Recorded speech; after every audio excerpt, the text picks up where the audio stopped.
Hoy vamos a ver el siguiente paso que vendría a ser anotar los parámetros dentro de nuestro flujo de diseño, ¿verdad? Tenemos por aquí nuestro pequeño flujo y nos hemos dicho que nuestros parámetros son los siguientes, ¿verdad?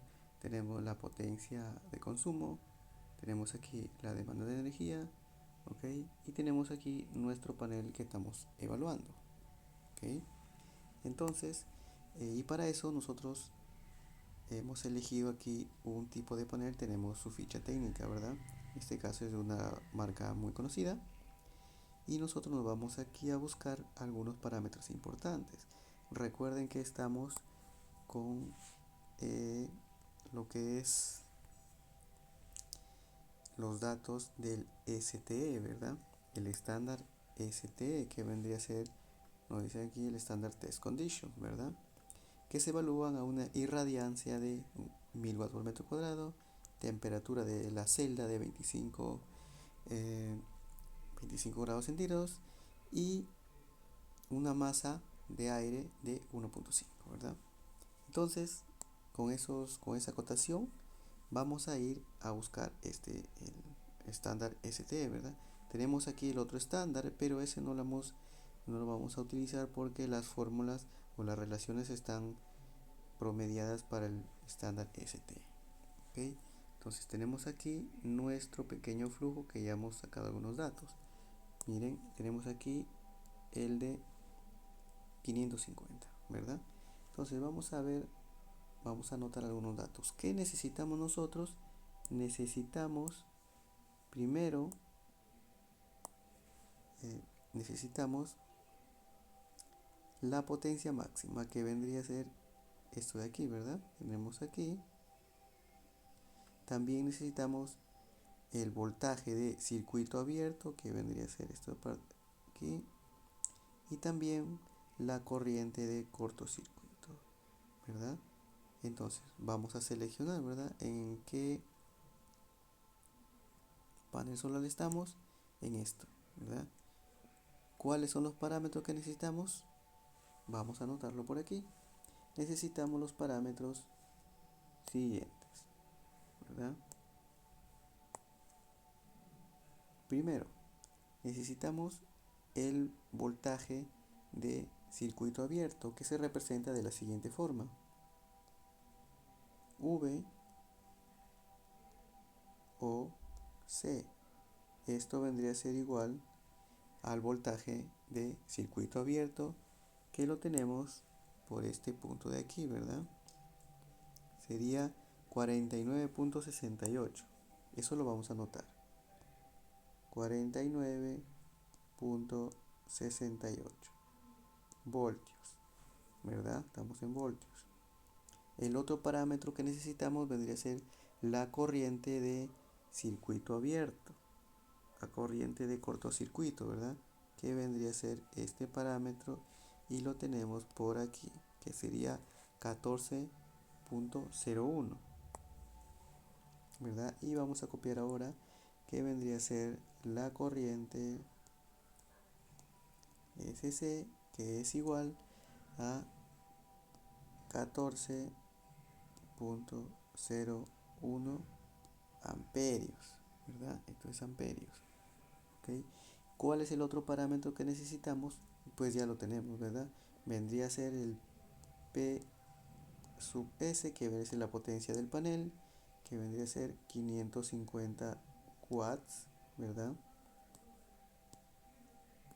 550 watts. Esto es el watts teórico, ¿verdad? Watt pico teórico. O de laboratorio, perdón, que vendría a ser al estándar test conditions. Muy bien, con esos parámetros lo que nosotros vamos a hacer es apuntarlos uno por uno en esta parte. Miren, aquí tenemos eso.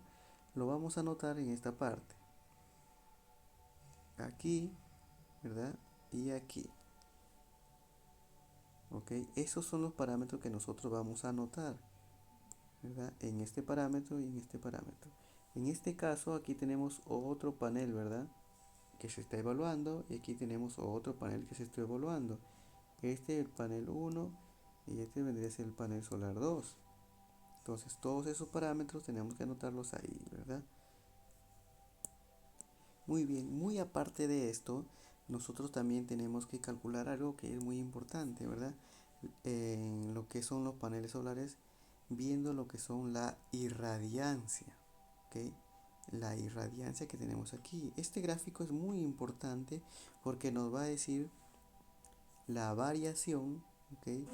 La variación, nos va a decir la variación de corriente respecto, ¿verdad? Respecto versus, ¿ok?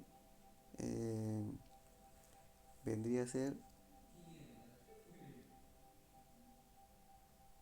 el voltaje, ¿ok? El voltaje que va a generar los paneles solares, ¿verdad? Entonces es muy importante este parámetro porque nos va a permitir saber la variación, ¿ok? Vamos a ponerlo así, variación o el gradiente de la corriente, ¿ok? De la corriente a diferentes, ¿ok? A diferentes irradiancias, ¿verdad? Por ejemplo, a 1000 watts por metro cuadrado lo tenemos aquí, ¿verdad? Miren, aquí lo tenemos. 1000 watts por metro cuadrado a esa irradiancia nos va a producir 501, ¿verdad? 501. Pero nosotros necesitamos que la corriente, ¿verdad? La corriente, ¿cuánto va a ser? Prácticamente 14 amperios. Muy bien. Entonces, vemos que en realidad se iguala casi con esto, ¿verdad? ¿Verdad? Es un parámetro que nosotros hemos sacado de las tablas, ¿verdad? Entonces, si vemos en el gráfico, vemos que la corriente respecto del voltaje, ¿ok? Entonces, quiere decir que mientras más, mientras más radiación solar, mientras más radiación solar, ¿verdad? La corriente va a ser mayor, pero el voltaje se va a mantener casi igual, ¿verdad? El voltaje se va a meter casi igual, ¿ok? Esto sucede mucho en los paneles solares, ¿verdad? Entonces, los paneles solares dependen de la radiación solar en medida y van a aumentar su corriente y su voltaje se va a permanecer casi similar. Ahora, estos parámetros que hemos anotado aquí del panel solar, ¿okay? Estos parámetros que hemos anotado aquí, estos parámetros los necesitamos para continuar con el cálculo. Una vez que hemos anotado esto, ¿verdad? Del panel solar número 2, vamos a seguir con el cálculo del flujo que ya les he presentado anteriormente.